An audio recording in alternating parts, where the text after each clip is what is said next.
Alright, y'all, once again, welcome to another edition of Steve Does Life. Ted, I think you know what to do here. Good. Thank you for turning the music off. If you could, you think you can get me off this wave, big guy? You think you can do it? Alright, awesome. Alright, once again, welcome to another edition of Steve Does Life. I am your host, Steve, and we are going to go ahead. This is kind of a serious post today. We're going to take a look at the tragic events taking place in Arizona over the weekend. I am, of course, talking about the shooting of Representative Congresswoman Gabrielle Giffords. She was gunned down at a public event right outside Safeway. Three-term Congresswoman shot in the head as she talked with constituents outside a supermarket in Tucson. Police have arrested 22-year-old Jared Lee Loeffner in the shooting.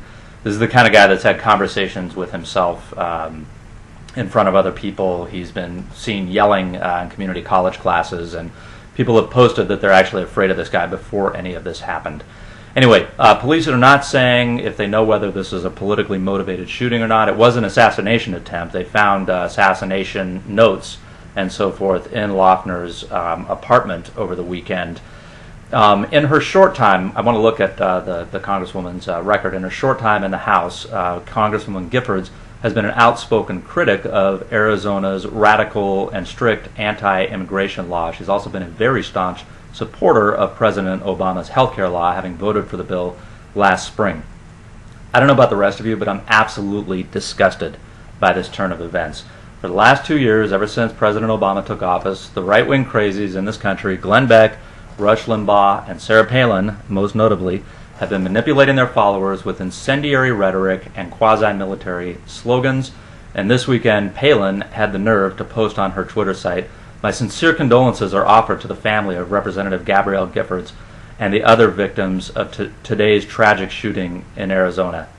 I call bullshit, all right? This has been going on for too long. Sarah Palin, during last year's campaign, as you probably know by now, she included Congresswoman Gifford on her infamous crosshairs chart, a chart that included the offices of 20 Democratic members of Congress and a picture of crosshairs, the kind you would see through the scope of a gun. Palin even went a step further on that Twitter page, telling her supporters, "Don't retreat, instead reload." In fact, Sarah Palin voiced, "Not retreat, reload." Does she ever get tired of hearing her own voice? Does Sarah Palin ever get tired of hearing herself talk? I've had it. The shooting is not her fault. But what is her fault is the rhetoric that she's been helping to create. She's a high-profile public figure, and she needs to be told that you don't do that, okay? Because this contributes to the overall vitriolic level that discourse has sunk in this country. So, we're going to keep this short and sweet. Sarah Palin's phone number, I'd like you to call her if you're watching. Her phone number in Washington, D.C. offices, 202-747-1812. Again, 202-747-1812. That is through Sarah PAC. That's her political action committee that raises money for her hopefully not going to happen presidential run in 2012. In my opinion, she has a lot of explaining to do, and I think that we should call her, ask her to take responsibility for the kind of rhetoric that she's been giving for the last 2 years, and tell her to apologize to the Congresswoman if the Congresswoman can bear to have her in the same room. Sarah Palin should go to the Congresswoman's bedside and issue a complete apology and call for a conference on civility in American political discourse. I know this has been a serious post. More comedy coming soon, but thanks for tuning in. I'm Steve, and this has been Steve Does Life. We would like to extend our thoughts and prayers to the Congresswoman and the families of the victims. Thank you.